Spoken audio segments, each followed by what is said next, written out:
Estamos aqui para dar voz ao povo.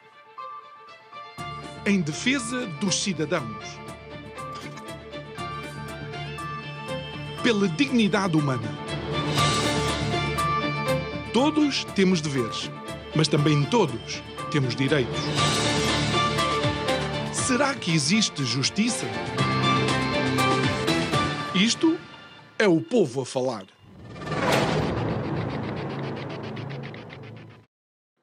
Olá, muito boa noite e bem-vindos a mais um Isto é o Povo a Falar. O meu nome é João Nuno Pinto e o programa está consigo de segunda a sexta, em simultâneo aqui na Curiacos TV e na Rádio Vida 97.1. Pois é, e caminhamos a passos largos para primeiro o Natal e depois para o final do ano, o que significa que, para além de nós todos também celebrarmos o Natal e o fim de ano, o programa também vai fazer uma paragem. E antes de parar, obviamente, ainda vamos tentar, de alguma forma, analisar aquilo que tem sido o ano de 2024 e sempre na expectativa das surpresas que ainda podem acontecer em mais de meio mês que ainda temos pela frente. O nosso convidado de hoje é o João Pires da Cruz.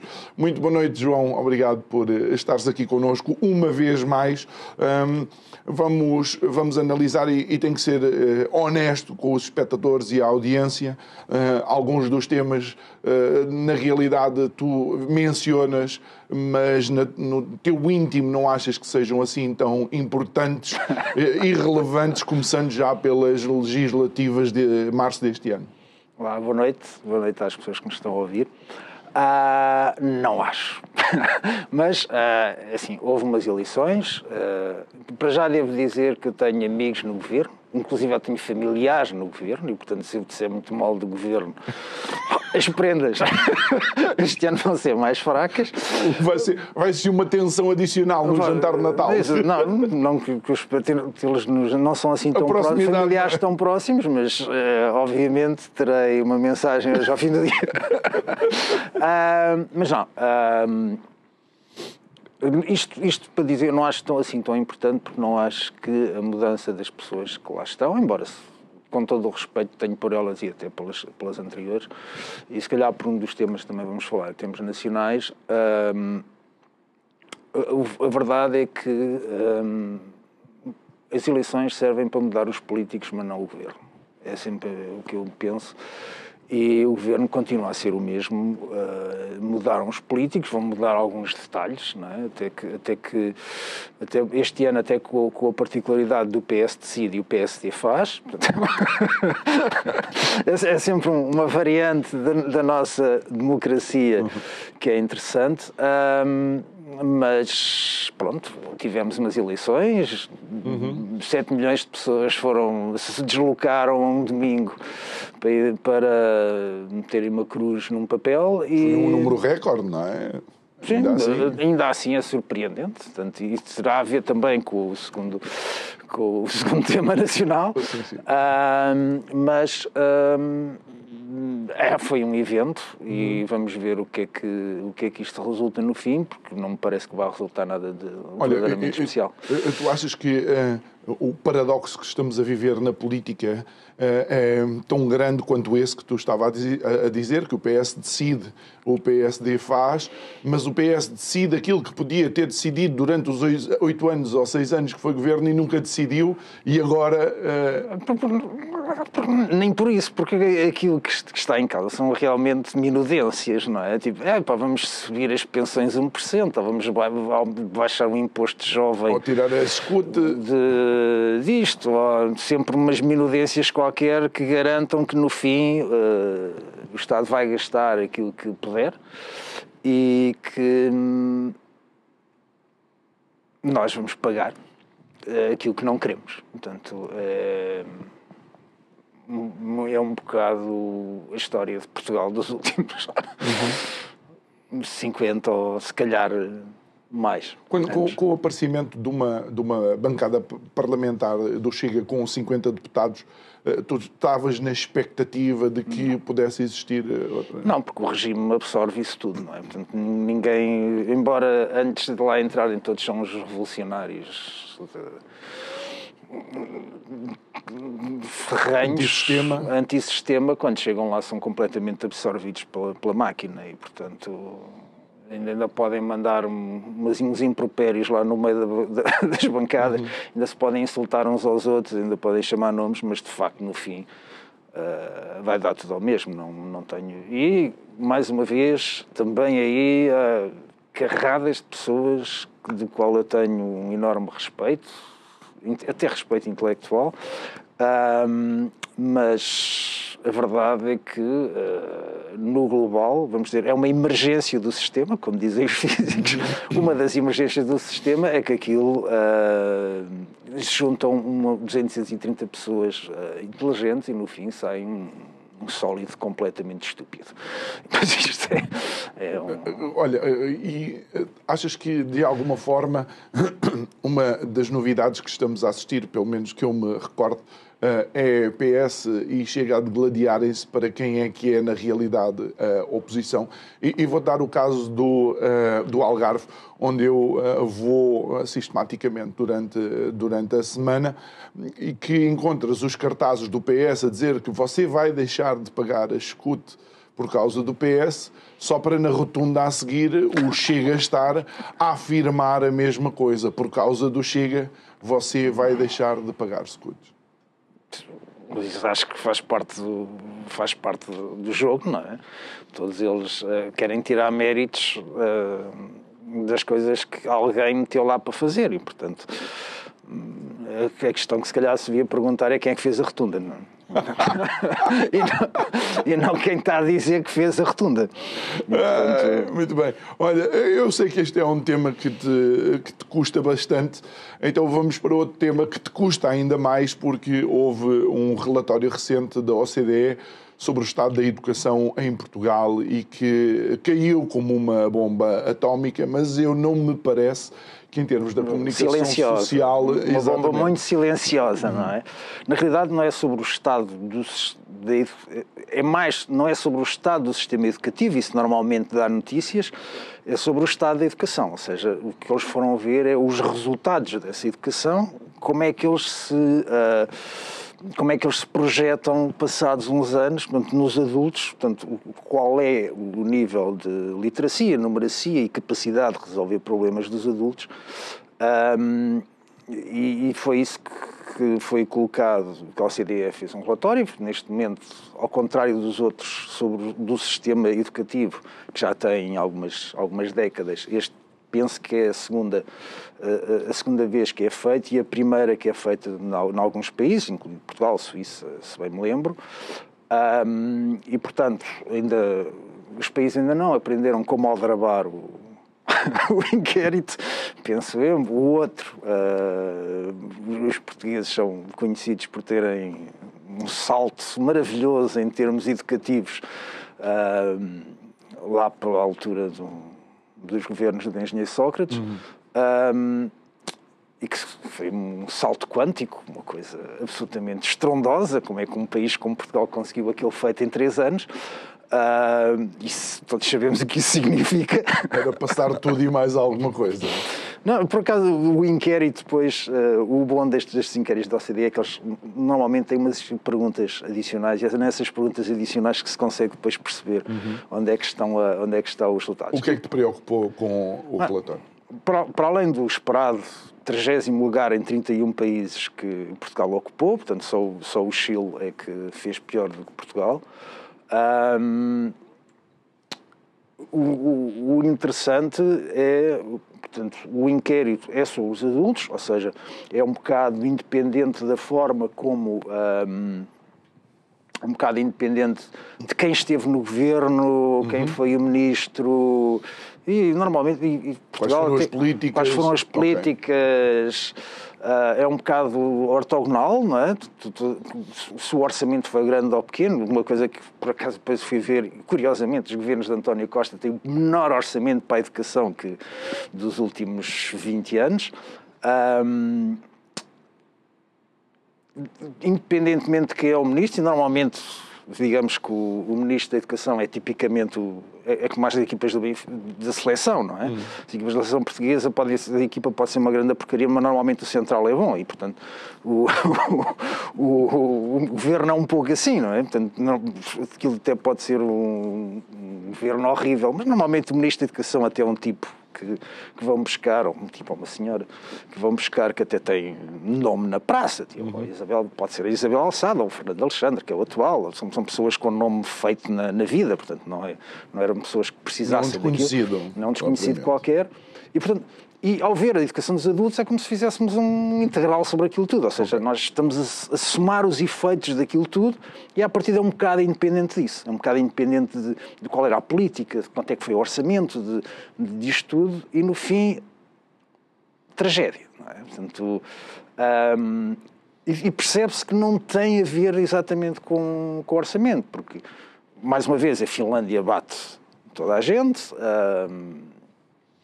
e que tem, hoje em dia, acho que perto de 6% do orçamento, 6% do PIB, gasta 6% do PIB, ou 5,5% do orçamento do PIB, do PIB como orçamento da educação, mas o Japão é o segundo e gasta 3 ponto qualquer coisa. E Portugal está ali no meio. Não é? Portanto, não se pode dizer que gaste pouco. Okay? Se gastássemos o que gasta o Japão e tivéssemos os resultados que temos, mas não. Okay? Gastamos mais do que o Japão e temos uns resultados horríveis. Isso é a coisa verdadeiramente interessante dessa notícia. É um bocado a notícia, não deste ano, mas de todos os anos por que passamos, que é não há governo que consiga resolver a questão da educação. E eu ainda não percebi porque é que não se faz outsourcing disso. Porque é que não... Por isso simplesmente acaba-se com o Ministério da Educação em Portugal e pede-se ao ministro finlandês, olha, você agora é o nosso Ministro da Educação também. Portanto, paga-se ao homem e o homem ou a mulher que nos resolva o problema. Se for em paridade do poder de compra, temos que lhe pagar bem. Não vamos, de certeza, pagar mais do que gastamos hoje em dia, porque aquilo que gastamos hoje em dia são muitos milhares de milhões de euros em educação e o resultado é uma tragédia, não é? E por falar em resultados e tragédias, uma das coisas que me surpreendeu e, de facto, me deixou triste é porque, por assim dizer, a incapacidade de resolver problemas simples. Ou a incapacidade de criar uma frase estruturada, mas das simples. Ou seja, eles nem sequer estão a dizer, coitados dos portugueses, 99% deles não são como o Camões.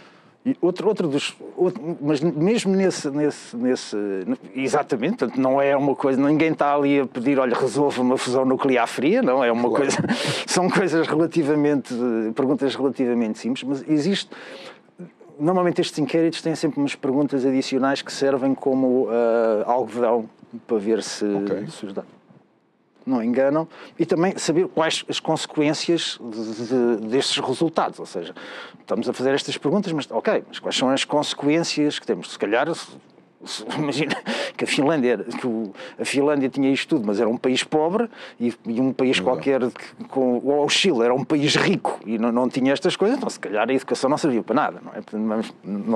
Não é o caso, como sabemos, mas há umas questões adicionais que eles colocam que são giras, tipo, o emprego, Nós sabemos que as pessoas menos educadas, portanto, têm mais dificuldade de encontrar emprego que as mais educadas. E isto... e eles fazem uma escala, vamos dizer, dos vários países, da forma como estas consequências são da educação, do menos educado para o mais educado, quais são as consequências em termos societários. E uma das coisas interessantes é só 2 países. Eles da Polónia, acho que depois explicaram-me, acho que a Polónia eles próprios confessam que os dados não são confiáveis, mas só 2 países, desses 30 países, é que há uma inversão num dos items. E a inversão de um dos items que é em todos os países, inclusive a Singapura, que não é uma democracia,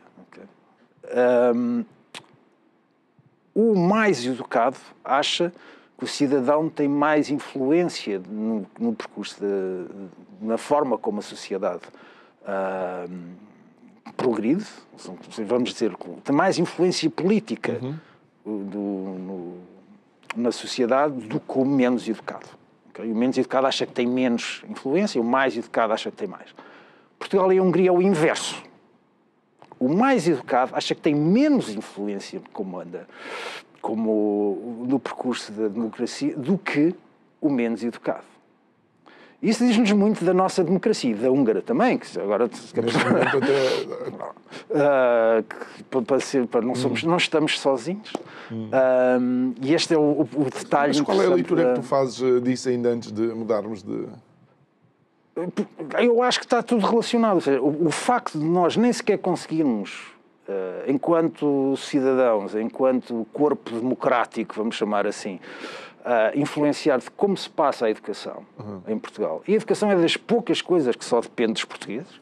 Não é? Portanto, não depende da União Europeia. A União Europeia não decide qual é a nossa educação, embora decida as nossas finanças, a nossa defesa, a nossa ciência, uma série de coisas. Não decide sobre a nossa educação básica e secundária.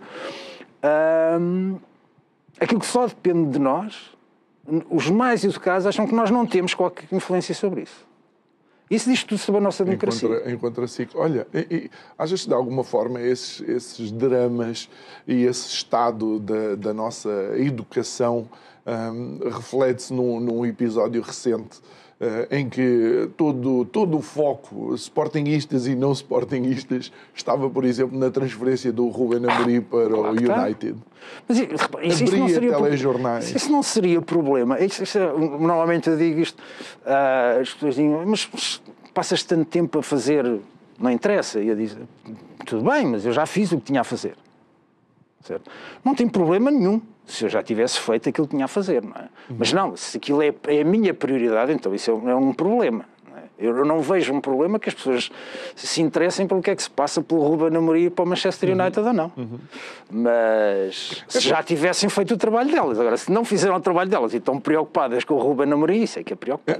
Mais uma vez, não sei em que meio de comunicação social foi, estava-se a debater algum tema importante, ou talvez não, mas pronto. Mas foi uma cena à la Santana Lopes, em que é interrompido a entrevista e o debate para dar imagens, não sei se da chegada do Amorim, não sei aonde. Mas isso diz muito do valor que tem essa estação de televisão. Ou o que eles acham que estão a transmitir. Portanto, foi a estação de televisão que decidiu fazer isso. Mas nós permitirmos, enquanto a audiência também não marca o standard e a fasquia... Isso para mim isso que me estás a dizer para mim é novidade, porque eu não sou audiência. Muito bem. A nível internacional, João, Na realidade, eu acho que isso diz muito mais de quem estava a conduzir o alinhamento dessa estação. Para mim, desde que tu vejas o programa, quando cá vens, pelo menos, eu já fico contente. Olha, João, a nível internacional, começamos com a eleição de Donald Trump. Sim, acho que é um evento... Acho que é inquestionavelmente o evento do ano em termos globais, vamos dizer assim. Principalmente pelo estilo de fazer as coisas que o homem tem. Ao mesmo tempo acho piada, outras vezes choca-me, mas sendo racional e percebendo que ele é basicamente um vendedor de tapetes e, portanto, o que o vendedor de tapetes faz é dizer, olha, isto custa 200 e tu dizes não, viras as costas, ele diz, mas eu disse 200, eu queria dizer 100. Ele atira um bocado estas bujardas para depois fazer aquilo que quer. E, portanto, e as pessoas têm tendência a achar que isso é muito mau para nós e eu, francamente, ainda não estou a perceber de onde é que vem o mal, porque aquilo que ele pede aos europeus, em particular, não é? Portanto, que é o que nos interessa a nós, mas também o que pede a muitos dos outros países, é uma coisa que ele impõe, ou que os próprios Estados Unidos impõem a si. Portanto, ou pura e simplesmente os outros já fazem, não é? Portanto, toda a gente diz, as tarifas, A União Europeia aumentou as tarifas aos carros chineses há 2 semanas para 40 e tal %. Aos carros elétricos chineses. E, portanto, a ameaça de Trump acho que era aumentar para 40%. E toda a gente achou isso um escândalo. E o Joe Biden não retirou as tarifas que Trump tinha imposto. Nem me recordo se sequer aliviou essas mesmas tarifas. Não, isso, claro, isso não vai aliviar, isso não acontece. Aliás, o Presidente também tem um poder, o Presidente dos Estados Unidos também tem um poder algo limitado. Os americanos, na sua sabedoria, como eles chamam os pais da nação, na sua sabedoria, e por estarem queimados por estarem sobre o domínio de um rei que nunca viram, tiveram muito cuidado de como construíram a estrutura de poder para que não criassem famílias reais dentro da República. Não é? Até com os governos dos Estados também a terem um papel importante. Há quem até diga que os Estados Unidos não são uma democracia, são uma república. Como uma quem coisa diz, extraordinária, não? Não, que é como quem diz, ninguém vai ser rei só porque os eleitores decidiram. Não é? Portanto, há um conjunto de regras que não são assim tantas e essas regras são inquestionáveis. Okay? Olha, João, deixa-me só perguntar-te uma coisa. Tu achas que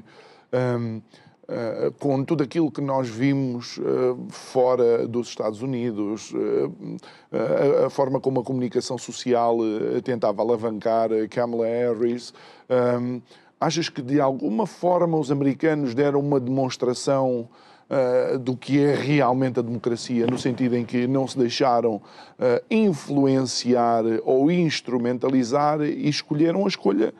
Sim, mas isso se calhar é porque se pensava que a comunicação social tem mais poder do que realmente tem. Não é? Porque, na realidade, a comunicação social não podia fazer da Kamala Harris aquilo que ela não era. E as pessoas, se calhar, lá em casa nunca viram um debate de umas eleições americanas, porque aquilo dá sempre às tantas da manhã. Mas uma vez, quando era jovem, mais jovem, dediquei-me uma vez a ver já vi 2 debates, penso eu, na minha vida toda, também não é como se eu passasse a vida a ver debates. Para as presidenciais entre o George W. Bush e o Al Gore, e outro nas primárias de 2016, creio eu. Republicanas ou democratas? Das republicanas, entre o Trump e o Ted Cruz. E eu lembro-me de ver do Trump e do Ted Cruz e acabar de ver aquilo e dizer, pá, afinal o Trump ainda é o melhorzinho destes tipos todos. Aquilo é uma pessoa acaba de ouvir aquilo e pensa, pá, estes tipos são completamente anormais, não é? Isto não passa pela cabeça. Mas na realidade o Ted Cruz, depois vinha a saber mais tarde, é um professor de política internacional, é especialista no Extremo Oriente e em assuntos chineses, e ouviu a falar sobre esse assunto e este tipo é fabuloso. Portanto, eles criam um boneco que consiga passar aos eleitores americanos, que é uma espécie de imbeciloide que diz 3 ou 4 pataquadas e estão à espera que essas 3 ou 4 pataquadas influenciem de facto os eleitores. E é muito, para mim, enquanto europeu, daquilo que nós estamos habituados, é muito difícil conseguir entender umas eleições americanas. Eu lembro de ver essa do Al Gore contra o Bush, a meia hora já estava a dizer, pá, estes tipos numas eleições portuguesas já tinham sido os 2 atrocidades de tão básicos que eles são. Mas, na realidade, a mensagem que eles têm que passar é tipo pim-pam-pum, é tipo pá. E tem que ser essa, e tem que ser durante aqueles segundos, e tem que passar durante aqueles segundos, e tudo o resto é aspecto. E no fundo quase não há debate, porque eles não podem responder um ao outro, não podem. Eles têm um tempo, os moderadores controlam esse tempo. São umas frases super básicas, coisas que toda a gente se calhar consegue aceder. Não sei se é porque as pessoas não votam, porque lá votam poucas pessoas, ou porque eles tentam conquistar o mais possível sem que haja contestação dos mídias. Não sei. Sei que eu achei aquilo e disse, por amor de Deus, estes tipos caíram de atrocidade. Há 10 minutos de jogo já eles tinham sido arrastados pela lama. Acredito, mas por exemplo, provavelmente por alguém que nem sequer tem o currículo deles. Mas ninguém tem porque currículo. domina o beabá do debate político. O Al Gore é o criador do Gore-Tex, não é? Portanto, é um empresário super bem sucedido que criou um tecido impermeável, que tem uma indústria inteira de equipamentos impermeáveis para... inclusive a militares. Como é que ele podia ser tão básico? Ele não é tão básico. O Ted Cruz é um professor universitário de política internacional super conhecido. O Trump, podemos dizer o que quisermos dele, mas não podemos dizer que é um tipo sem experiência, não é? Portanto, se nós pensarmos nos políticos portugueses, que benção aos Deus, nenhum deles chega a ter uma experiência fora da política que seja minimamente comparável com aquilo que o Trump tem. E, no entanto, ouvimos o Trump e aquilo parece ter saído do nono C, não é? Olha, João, e o que é que achaste das dores sentidas deste lado do Atlântico? Ou seja, ver sistematicamente... Pois, mas tu não vês televisão, que coisa, pá. Não, mas sistematicamente os comentadores e tal, e depois, após a vitória do Trump, começarem os comentários sobre a equipa que ele estava a escolher. É assim, nenhum dos políticos, talvez só nos Estados Unidos aconteça isto, obviamente estamos a falar disto agora, não é? Do Gore, do Trump, de pessoas que têm vida antes de serem políticos. Na Europa acontece muito pouco. Não é? Nem me estou a lembrar de ninguém assim em especial que tivesse vida... Lembro-me de um. Silvio Berlusconi. Sim. Mas lembro-me de um em Portugal. Acho que foi CEO da Vodafone. Da Vodafone não, da Telecel. Sim. Foi CEO da Telecel. Da Vodafone também. Depois fez teve na altura da compra e depois fez uma perna num governo qualquer e não sei se foi também durante muito tempo. Não, alguns foram, curiosamente, secretários de Estado e não ministros. O ministro Costa e Silva foi CEO da Partex, portanto, e era professor do técnico, portanto, em conjunto. Portanto, não era exatamente um tipo que tenha saído da JTS e que tenha ido para lá. Aníbal Cavaco Silva? Cavaco Silva era um bocado diferente. Do Banco de Portugal é uma espécie de funcionário público. Portanto, professor... Não é uma questão de ser professor, é professor e tem uma experiência fora da função pública, vamos dizer assim. Olha, Cavaco Silva era do Banco de Portugal, que é uma espécie de função, não é função pública, mas... Relativamente, e antes de mudarmos para outros pontos, relativamente à equipa que Trump começou a colocar ao pé dele, achas que é benéfico alguém como o Elon Musk acompanhar Trump? Não consigo dizer se vai ser bom ou se vai ser mau. O que é curioso é uma federação, vamos dizer assim, de Estados que tem a regulação que tem, que é ridícula comparada com a europeia, e estão preocupados em reduzir essa regulação em muito. E não têm eles a regulação bancária europeia, a coisa mais estúpida que se criou até hoje. E eles não têm essa regulação. Nós aqui vamos discordar. E vamos discordar pelo seguinte, porque eu acho que se a regulação fosse efetiva, não tínhamos tido o problema nos subprimes que tivemos em 2008, onde os reguladores falharam a toda a linha, e inclusive tens as agências de rating. Esta é a minha visão, e podes, obviamente... Vamos fazer... Convidas-me para outro programa só sobre isso. Tínhamos as agências de rating na véspera da queda do Lehman Brothers, a classificar a Lehman Brothers como B ou B+, ou A-. Mas repara, as agências de rating dão uma opinião. Okay. E a opinião que eles deram foi com base... Eu conheço um dos auditores que foi... Conheço pessoalmente uma das pessoas que esteve a auditar as agências de rating pós-crise. E eles só encontraram um problema nas agências de rating. E esse problema foi as 3 agências principais de rating usavam como critério para a sua classificação, ou seja, uma das variáveis de classificação era o rating que as outras tinham dado. Okay. E nós rimos e dizemos, mas porquê é que não seria, não é? Portanto, isso significa que o que eles estavam a pensar, e que eu penso ser algo justificável, é há uma série, poderá haver coisas que nós não estamos a ver, okay? E, portanto, essa variável vai incorporar essas coisas que nós não estamos a ver. Agora, do ponto de vista matemático, aquilo que eles estão a fazer, que eles fizeram na altura, baseia-se exatamente nos mesmos princípios que a regulação europeia se baseia hoje em dia. Portanto, não é verdade que se tenha mudado. Okay? Se querem meter as culpas na regulação, é a mesma regulação que temos hoje. Com uma diferença hoje é que nós sabemos o que é que deu nessa altura. Essa é a única diferença que existe. Nós sabemos o que é que deu naquela altura. Okay? Mas a regulação europeia, que hoje é imposta, é muito mais frágil do que era na altura. Frágil do ponto de vista físico. Do ponto de vista físico, o vidro é frágil, apesar de ser duro. Okay? E, portanto, porquê? Porque quando eu consigo partir o vidro, parte todo. Não é? Vem tudo para cá abaixo.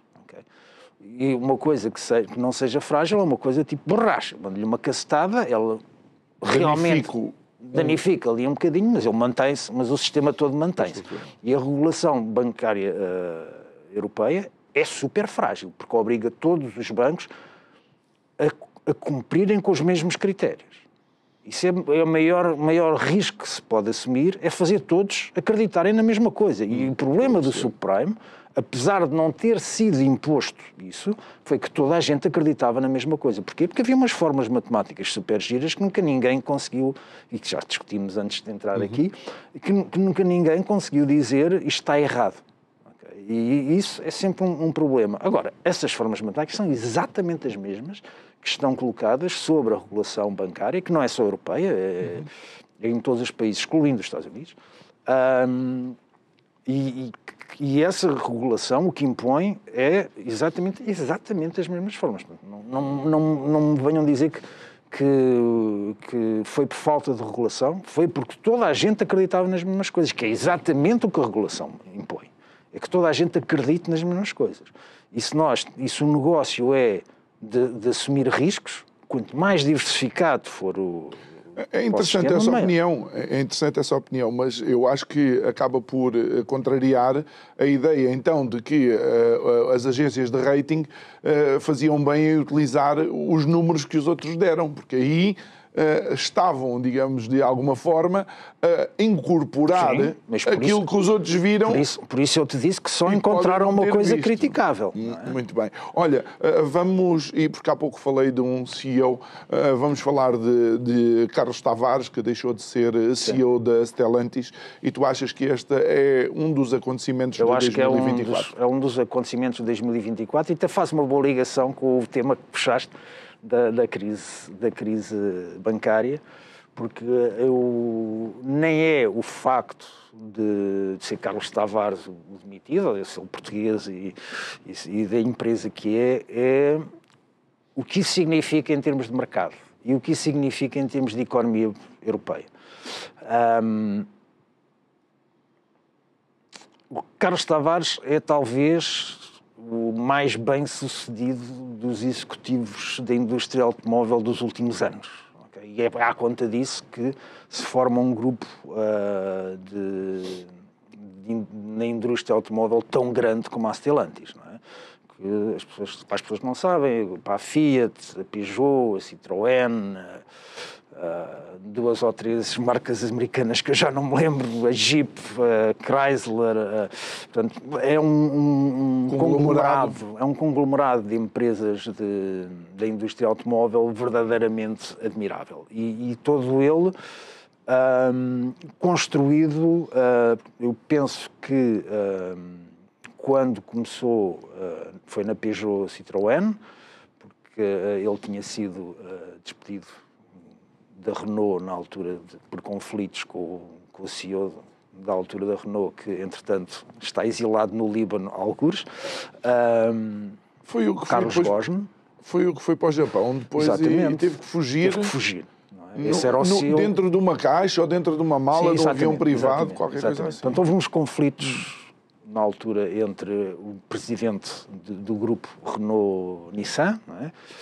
E o seu vice-presidente, que era o vice-presidente, era o líder operacional da coisa, que era o Carlos Tavares, e o Carlos Tavares saiu da Renault na altura e depois foi contratado pela Citroën e pela Peugeot Citroën, numa altura em que aquilo estava nas lonas. E ele pegou naquilo e até chegar ao ponto em que tinha Stellantis e ele é demitido, ou demitiu-se, ainda não percebi, por resultados. Okay? Mas são resultados que são maus em toda a indústria automóvel europeia. Toda a indústria automóvel europeia está a passar por uma crise enorme, do qual eu acho que ainda só vimos parte. E para mim a demissão de Carlos Tavares é uma espécie de Bear Stearns da Europa. Ou seja, no sentido em que quando o Bear Stearns faliu, menos conhecido que o Lehman Brothers, mas o Bear Stearns foi o primeiro dos bancos a cair nessa na fase Centenário, não era? Banco Centenário, o Bear Stearns. Centenário, 30 mil empregados, não tão grande como os outros, mas...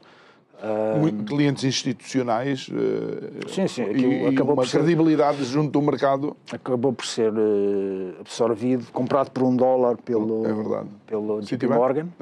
JP Morgan.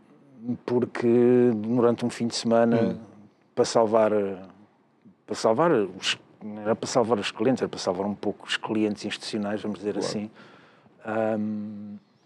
Mas que colocou na rua milhares de pessoas. Claro. Eu lembro das imagens de Londres. A indústria automóvel europeia não vê luz ao fundo do túnel, ou ainda nem chegou ao fundo do poço. Eu acho que ainda não chegou ao fundo. E, portanto, para mim, eu acho que essa demissão é tipo a primeira luz daquilo que vai ser uma crise europeia. Não é da indústria automóvel. É de toda, penso eu, da indústria automóvel e tudo o que circula à volta da indústria automóvel. Se a saída de Carlos Tavares for acompanhada com uma análise das fábricas que estão a fechar na própria Alemanha, de grupos como o Volkswagen e outros, isto é um indicativo, de facto, daquilo que pode ser o pior ainda está para chegar. Sim. Por isso eu leio como o meu evento internacional do ano a saída do Carlos Tavares, exatamente porque é um sinal de um pouco como se Ronaldo tivesse saído da seleção em 2004 ou uma coisa assim. Ou seja, é um sinal de crise que nem o Carlos Tavares consegue resolver. E, portanto, isto acho que é... Como é que tu achas, mas uma vez estamos a falar da indústria automóvel, porquê que tu achas que a indústria automóvel europeia chega a este cruzamento, ou a esta encruzilhada? Assim, poderá haver uma série de razões, mas claramente uma delas é... terem achado, e acho que é esse o argumento, por exemplo, pelo qual os acionistas decidiram demitir Carlos Tavares, houve um enorme atraso na adoção de automóveis a bateria, que é justificável. Okay? Os argumentos, eu lembro-me de ver os argumentos de Carlos Tavares na altura, perfeitamente aceitáveis. Portanto, do ponto de vista da engenharia, e ele é engenheiro, do ponto de vista de engenharia, era perfeitamente justificável aquilo que ele dizia. Portanto, era cedo, não me parece, e ainda hoje não me parece também a mim que a bateria seja a última das soluções. E eu lembro-me de ver na altura o próprio Carlos Tavares a dizer: pá, não faz sentido estarmos a apostar em automóveis a bateria quando os automóveis a bateria parecem ser claramente uma tecnologia de transição. No entanto, quem apostou no automóvel a bateria como tecnologia de transição, não como tecnologia de transição, mas um pouco como tecnologia final, ganhou em toda a linha. E estamos a falar da indústria da Tesla, não de toda a indústria americana, mas da Tesla, dos chineses, da BYD e há mais outras, e os coreanos, os do costume. Todos eles apostaram claramente na tecnologia das baterias e deixou para trás a indústria automóvel europeia, que já de si, vamos ser absolutamente honestos, já de si tinha grandes desafios de qualidade. Ou seja, se compararmos em termos de resiliência um automóvel alemão daquelas marcas que nós todos conhecemos e compararmos com os japoneses ou com os coreanos, já eram com um grande favor de marca, viviam muito da marca e muito pouco da qualidade e chega a um ponto em que consegue-se enganar muita gente durante pouco tempo, ou pouca gente durante muito tempo, mas não toda a gente durante todo o tempo. Não é? Muito bem. Olha, uma vez que mencionaste algumas decisões da gestão, há quem diga que o segredo pode ser pegar na inteligência artificial e tornar a inteligência artificial CEO das empresas ou mesmo, pasme-se, governo dos países. E isto porque 2 dos prémios Nobel deste ano estavam ligados à inteligência artificial. Sim, eu acho que esse também é um dos grandes eventos do ano e daquilo que representam para o futuro. O da física menos.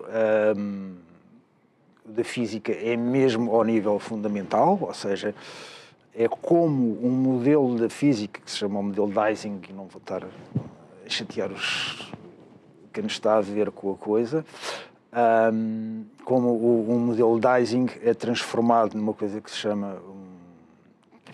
está dentro de uma classe de modelos que se chamam as máquinas de Boltzmann, e alguém disse, então se metemos aqui a meio uma restrição em que dizemos estes nós não ligam com estes, e vai dar algo que se chama uma rede neuronal e que no fim é a base de tudo aquilo que nós estamos a observar hoje em dia, e portanto o Nobel é perfeitamente aceitável nesses termos. Portanto, o Nobel da Física tipicamente é dado para pessoas cujas descobertas influenciaram em muito aquilo que é o conhecimento futuro, e não há a menor dúvida de que isso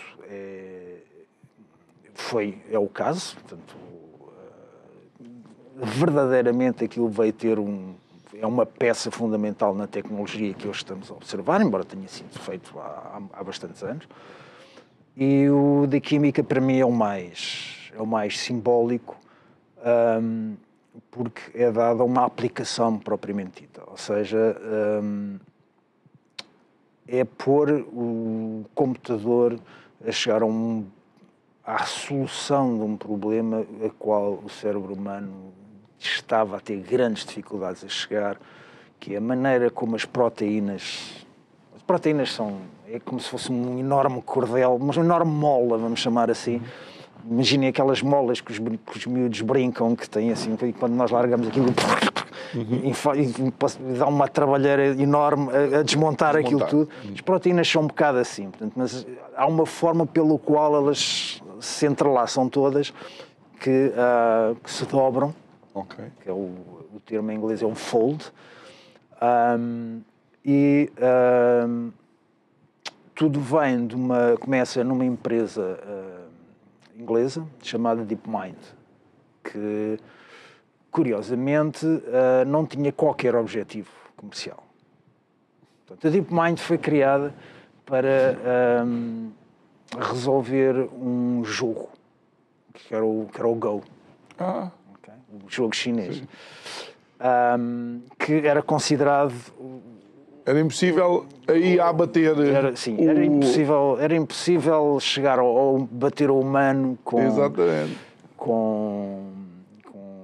um computador. E aquilo que... O desafio que foi feito pelos fundadores, e peço desculpa, agora não me lembro o nome deles, era realmente conseguir desenvolver o conhecimento de inteligência artificial a um ponto em que conseguisse pôr um computador a jogar Go e a ganhar, mesmo semelhante àquilo que foi feito com o Deep Blue e com o Garry Kasparov. E na realidade conseguiram, e a empresa foi já não me lembro em que ano, mas foi comprada pela Google para começarem a fazer parte no fundo, serem o departamento de inteligência artificial da Google. Foi um esparrame moral de dinheiro que ele deu por eles. E é exatamente um dos fundadores da DeepMind, que é um dos premiados com o Nobel da Química, porque em vez de estar a fazer uma coisa tão fútil como um jogo, não é? Eles resolveram, em parte não todo, não é? Mas resolveram em parte pôr o computador a resolver o problema de como as proteínas se dobram e criaram um software, vamos dizer assim, que se chama o AlphaFold, que na prática consegue prever, consegue criar, nem é prever, consegue criar artificialmente um número infindável de novas proteínas, ou das mesmas proteínas, mas dobradas de uma maneira diferente, cuja utilização em medicina ou aquilo que for é tão desconhecida que agora o problema é como é que nós vamos conseguir testar estas moléculas todas, que já era um problema antes, porque testar uma molécula, por exemplo, para ser um medicamento demora 17 anos ou 18, como é que agora temos milhões de moléculas para testar, como é que vamos fazer isto agora? Agora, provavelmente, o próximo será um Nobel da Medicina em que alguém descobre uma maneira de testar, a inteligência artificial de testar o... Mas isso é extraordinário, porque abre, de facto, a possibilidade para coisas tão incríveis ou fantásticas como ter, por exemplo, a inteligência artificial analisar um indivíduo, os hábitos desse indivíduo, o código genético, a proteína, e dizer que alterações é que podem ser feitas a nível dos hábitos do mesmo para ter um estilo de vida saudável. Ainda não estamos aí. Ainda não? Muito bem. Nós estamos quase a terminar, faltam sensivelmente 2 minutos e meio. João, o que é que esperas para 2025? Eu estou a perguntar isto à pessoa que se calhar menos luz vai atirar para cima de 2025. Menos luz. Menos. Não é o estádio da luz, é a luz. Bem, o Benfica vai ser campeão. Isso eu posso adiantar, isso é absolutamente certo. De resto, tal como esta notícia que eu estou a dar, eu só espero coisas positivas. O bom de não sabermos, ao contrário do que as pessoas pensam, é uma coisa muito boa, porque é assim que nós progredimos. Portanto, tudo aquilo que vem para o ano serão, à partida, coisas positivas. Ou seja, pelo facto de não teres grandes expectativas, tudo o que chegar é lucro. Mas as expectativas normalmente são coisas terrivelmente modestas, não é? Nós fazemos expectativas com base naquilo que nós temos hoje, não é? E isso é parvo. Se assim fosse, ninguém tinha iPhones, ninguém tinha iPad, nunca ninguém pediu um iPhone, nem ninguém pediu um iPad. Exatamente. Ele apareceu-nos e nós, bom. Nunca ninguém, se calhar, pediu uma Curiacos TV, mas ela apareceu. E, portanto, o facto de nós estarmos... As nossas expectativas é com base naquilo que nós queremos. Nós temos que ver que todos os anos que vêm aparecem coisas que nós não pedimos, não é? Mas elas apareceram. Olha, o 2025 é como o gato do Schrödinger. Não, o gato do Schrödinger era algo verdadeiramente impressionante. E eu penso que o 2025, deterministicamente, vai ser melhor do que o 2024, como aconteceu com todos os 2025 anos. que nós vai ser o melhor 2025 da nossa vida. Claramente. Muito bem, João Mendes da Cruz. Muito obrigado por ter estado aqui connosco, compadre. Desejamos de facto um Feliz Natal, ótimo ano novo.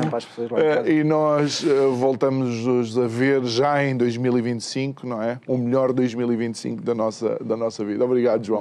Obrigado a si que nos acompanhou em mais um programa. Volto a recordar que isto é o Povo a Falar. Depois vai fazer também um interregno. Também vamos festejar o Natal e o fim de ano. e voltamos depois no dia 8 de janeiro. Mas para já, para além de desejar-lhe uma ótima noite, marco o encontro consigo amanhã e aí sim para o último programa deste ano. O resto de uma boa noite, até amanhã e não se esqueça, aqui estamos à sua espera. Amanhã. Obrigado.